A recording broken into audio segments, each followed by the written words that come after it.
Hello everyone, my name is Angie and welcome to my channel, Angie Rose Nomad. Today I have a Lucinda Riley book review for you all. But before we get started, let me know what you think of the new location and new lighting down in the comments below. Any feedback greatly helps. So during the month of February, Rach from Book Piles and myself buddy read The Lavender Garden by Lucinda Riley. So a little bit of background about Lucinda Riley and the book before we get into what I thought. Lucinda Riley was born in Ireland and she had a career as an actress in film and theater and on television before she decided that she wanted to start writing novels.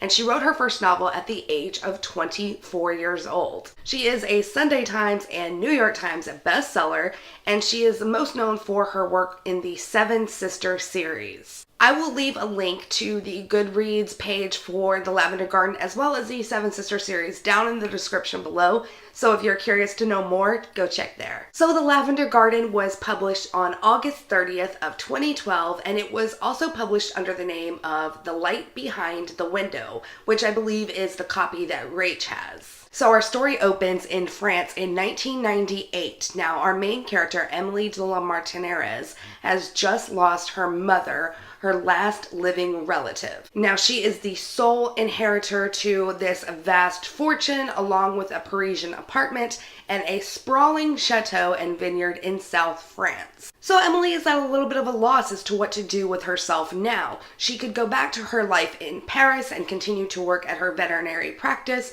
or she could stay in the south of France and work on restoring this chateau.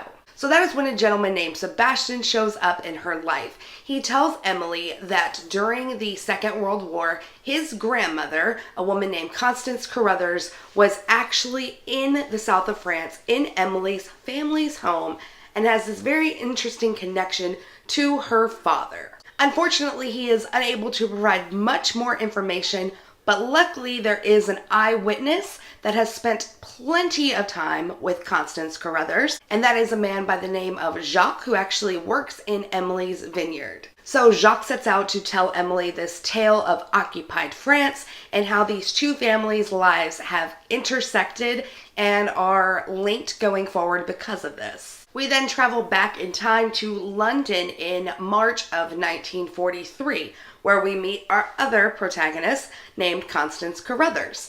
And she is working at MI5 doing, I believe, secretarial work when she gets a call to go into the office and interview for a new position. Initially, she is hesitant to do so, but her boss tells her, "This is not a request, you're going." So once there, she is told by the powers that be that she is being enlisted to go to France as part of Churchill's SOE. Now these are undercover agents that are trying to help liberate France from the Nazi regime. Connie grew up in France and has familial connections to the land, so they figure she is the perfect candidate to do this. Also during this time, she is married to her husband named Lawrence, who has gone missing in Africa. So she really doesn't have any ties to London.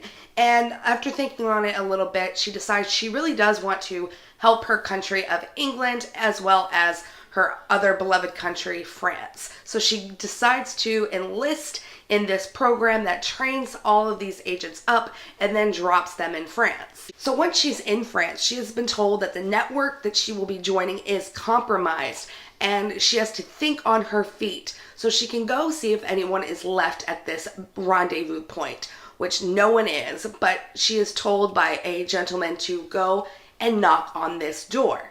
Unbeknownst to her, Emily goes and knocks on the door of a very prominent member of French society, a man named Edward de la Martiniere. And unfortunately for both of them, Edward is actually in the middle of hosting a dinner party for high-ranking German officers. You see, Edward is part of the French resistance and is trying everything he can to help his people while still protecting his family, especially his blind sister Sophia. So from there, our story takes off and we follow both Connie and Emily and their very different lives, but very similar paths. Whew, my arm needed a break, you guys. But now we're going to get into what I thought of The Lavender Garden. I am going to try and keep this spoiler free. I might let slip a few things that aren't really major in my opinion, but just keep that in mind. If you want to know absolutely nothing about this book before you go into it, I would recommend stopping the video here and maybe checking back after you have read it. So as I mentioned, we do start with the story of Emily and when she meets Sebastian. Now, this really got to me because Emily has developed a very strong bond to Sebastian very quickly.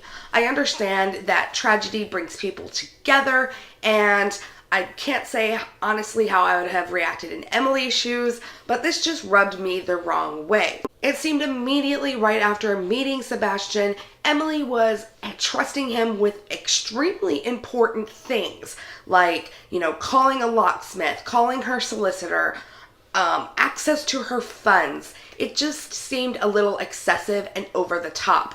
And at that point, I was really not liking how Lucinda Riley was portraying Emily. I thought that she was portraying her as weak unless she had the power of a man beside her. However, as Emily's story progressed, we got to see her come into her own and really take control of her own life. So I started reading it as more of a character growth rather than a weak portrayal of women, even though that is how I initially saw it in the book. That is how I initially read it. But then as I started to see her progress through the chapters, I realized Lucinda is actually taking us on a journey with this character rather than, demeaning her like I originally thought at the outset. The same thing happened in Connie's storyline, I felt. As I mentioned, Edward's sister, Sophia, is blind, and I really did not like the portrayal of her disability at all. She was described as having small hands and wide eyes, both of which I associate with a small child, even though she was the exact same age as Connie, who was 25 years old. And while there was a brief little bit from Sophia later on in the book about how everyone saw her as a child, even though she was a grown woman and she didn't want to be a burden to anyone, I felt that it was a little late at that point to try and backpedal, because even Connie kept thinking of her as this child, and then she would remind herself, no, she's my age, but then she would go back to thinking of her in the same way. And it also didn't help that at certain points Sophia acted very much like a child. She was so sheltered from the world, and I felt like Lucinda Riley didn't really do the character of Sophia justice. She had something thrust upon her that made her grow up very quickly, and it just felt to me that she was not prepared to have that in her lap, that she was still very naive and, oh, what's going on? What's going on now?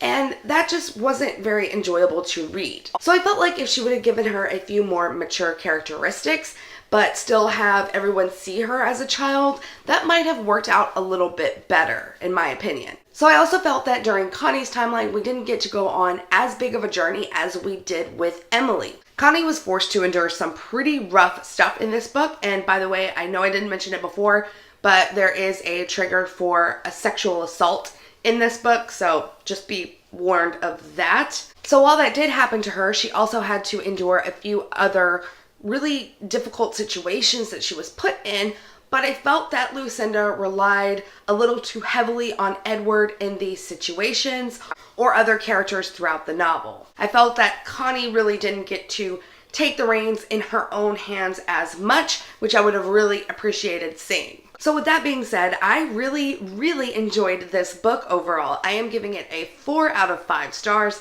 I am amazed that I read at least halfway through the book, not liking these characters, not liking the portrayal of these characters, and then completely changing my mind and seeing the Lucinda light, as I am going to call it. The fact that she was able to so masterfully take you on a journey with them was just so wonderful to read. And while I initially did not like the characters as much, the writing and the storytelling was phenomenal. I kept wanting to turn the page to find out what was going to happen next, what was the next plot twist or the path that these characters would take, even though they weren't my favorite. Just the way that she captures words and puts them together into sentences and then into paragraphs is truly fantastic.